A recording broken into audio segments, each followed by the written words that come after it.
Salutations, everyone. My name is Yogi, creator of DiabeticRadio.com and a proud member of the OneHappyDiabetic.com family. This video is for the We Can Do This project.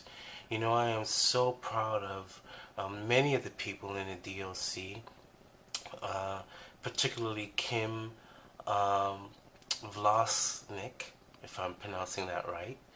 Um, she has created, or she's the founder of the We Can Do This project, and she's opened up a forum for all of us diabetics to share our experiences and learn from each other. And she's done an awesome job. If you want to know more about her and the We Can Do This project, visit her website. Diabetes is never easy. It is a 24-hour, 7-day-a-week job. There isn't a moment where I am not constantly thinking about where my blood sugars are at. One thing I would like to say is that despite the fact that diabetes isn't easy, it is doable. You can take care of it. It is manageable, and we can all live a nice, long, healthy life living with diabetes. And I do promise you, if you first control your blood sugars, and I'm someone that truly believes that blood sugars should be the first priority over weight. And those of us who are insulin dependent understands exactly what I mean by that. If you control your blood sugars first, I guarantee you that although you won't get rid of your diabetes, but you will reverse most, if not all, your complications, your diabetic complications. Okay, going to the bathroom every half an hour, peeing buckets of fluid, that'll stop. The fatigueness, that'll stop. The issues with concentration, that'll stop. All those things will stop when you control your blood sugars. It's so, so, so very important. Now, how do we do this? By taking an invested interest in learning about diabetes. And how do we do that? We learn about diabetes beyond what we see on TV. Diabetes is so complex. It's so complicated. You cannot learn about diabetes by watching a few TV programs that happen to be talking about diabetes. You have to go out and get that information. It also means seeking information in addition to and beyond what your doctor tells you, because diabetes is still very much a lifestyle. And there's going to be a lot of things that the doctor, especially if that doctor is more likely not to have diabetes themselves, then they're not going to be aware of a lot of things that would affect a diabetic, or things that is very helpful to a diabetic. These are things that's best learned through other diabetics who are living their life with diabetes on a day-to-day basis, 24 hours a day. And it's important to connect with people like us, people like me who have diabetes, and can share, our experiences. And also, part of that is also being aware of your body and figuring out what works for you, and um, and and weighing the things that you read versus what your doctor tells you, and versus how you feel and what works for you. I'll never forget it. Last year I went to a diabetes expo here in the Bronx, New York, and I went to a section to where they was talking about your vision, and a doctor asked the audience, you know How many people know what an A1C is? And barely anyone raised their hand. Now I said to myself, not to judge people, because people are at different places, different stages in their diabetic learning. But at the same time, I said to myself, there are 350 million people globally have diabetes, and so many more undiagnosed. And probably in about 5 more years, give or take, we'd probably reach 500 million people. Do you know what that means? 500 million people. The world population is 7 billion. Okay. We need to get on the ball with this. With in terms of our diabetic education and the willingness to go out of your way to seek this information. Another thing that I remember, I'm seeing more and more older adults, like grandparents, bringing their grandchildren in to interpret for them, to the doctor, what's going on. These little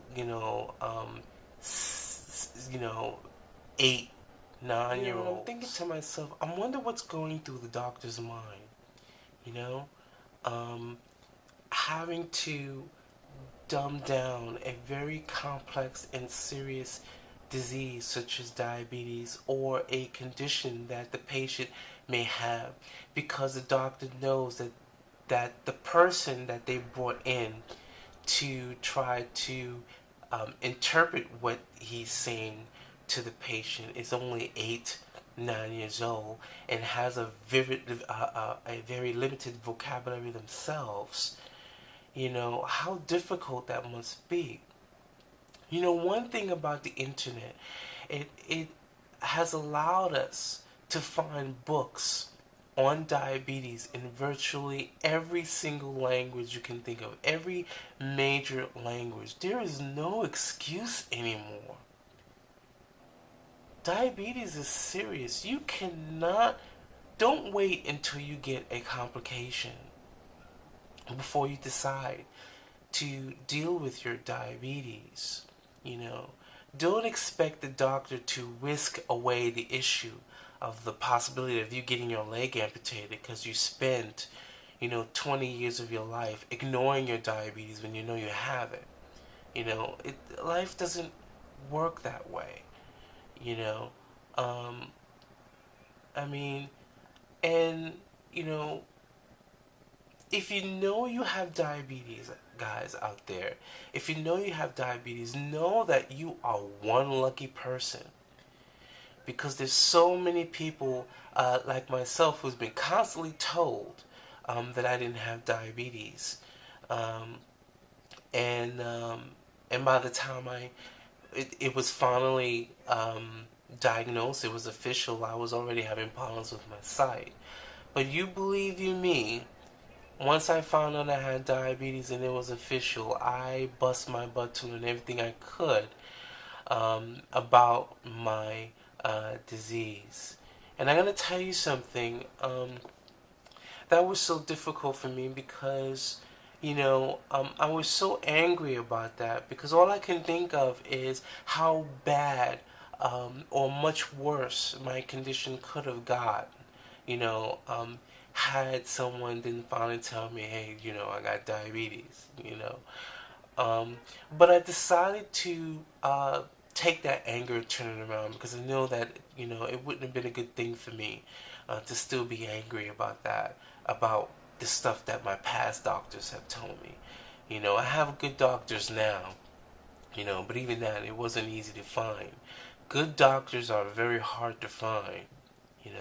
So anyway, I decided to take all that anger, take all that energy, and put it into books, reading books, connecting with support groups, CDEs, nurses who specialize in diabetes, diabetics themselves, online communities, and I've fortified myself with diabetic information, and also learning about what diabetes means for me personally. Um, and that didn't come overnight. It wasn't like I read a few articles and I had instant knowledge. There was a lot of discriminating I had to do. There's a lot of old information that is being recycled out there. There's a whole lot of misinformation, misguided information, a whole lot of assumptions out there. So you have to really work hard and be careful of the kinds of information that you get, and the kinds of information that you read. So, long story short, as a result of that, I created Diabetic Radio to share my experiences in order to help other diabetics, and not only share my experience, but to share up-to-date information about diabetes for those who are looking for that information. And shortly after, I hooked up with Bill. Bill has asked me to join his team from One Happy Diabetic, and I am so happy that I've done so. So now there's 5 of us on the One Happy Diabetic team who has come together to share our experiences and share our diabetic lives with you, because I don't believe that there is no better way of learning than to learn from another diabetic's experience. I've learned the hard way. There's one thing, to learn about diabetes, from books, another thing to learn it from your doctor, and there's another thing to learn when you actually have diabetes and you're living your life. I was diagnosed with diabetes in 2005, and by the time I was officially diagnosed, I was already going blind. And within 6 months to a year, I went fully blind, and it should have never gotten that far had I gotten the correct information, had the doctors saw my diabetes early, you know.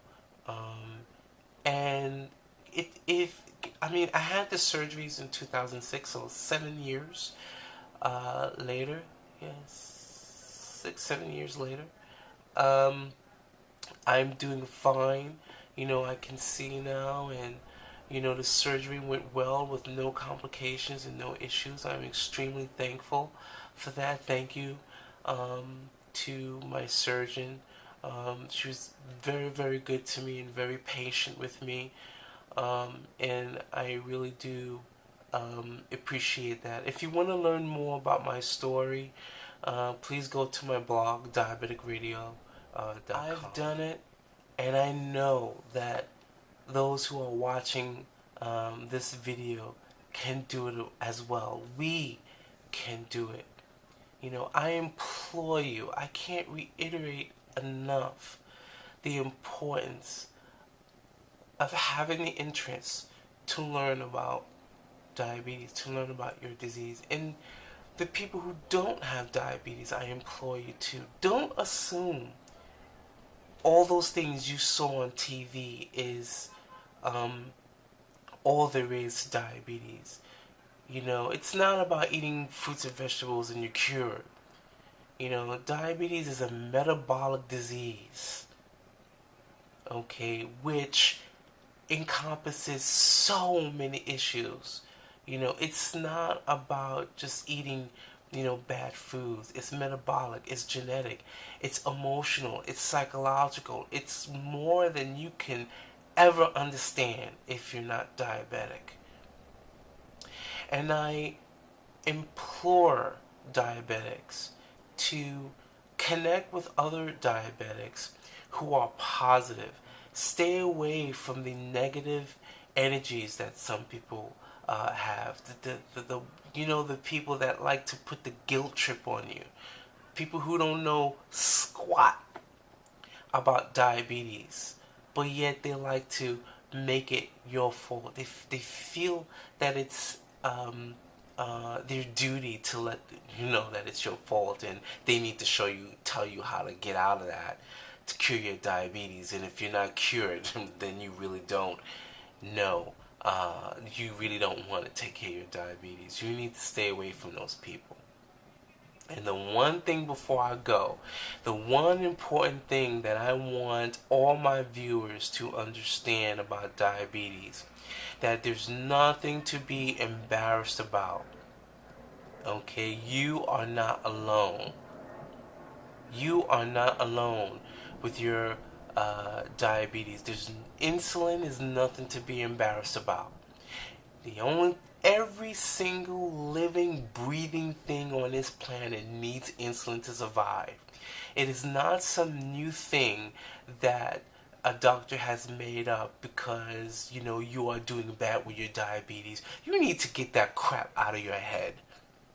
And stop listening to people who don't know crap about diabetes. I am dead serious. Everybody needs insulin. The only difference is some of our pancreases work perfectly, some of our pancreases don't work well enough, and some of our pancreases don't work at all. Some of us don't need to inject, some of us have to inject. And those of us who are insulin dependent know. And if you don't know, you'll find out soon enough. If you don't take your insulin, you will surely pay for it later. You need to understand that regardless of whether you're type 1, type 2, LADA, gestational, there's one key factor: our blood sugars. And it doesn't matter who's got it worse or who's got it bad or whatever. The bottom line is, if either one of us do not control our blood sugars, we will all suffer the same fate. You get that? We will all suffer the same fate. So stay positive, and I hope my video has helped you guys a lot, and see you in the DOC. Bye.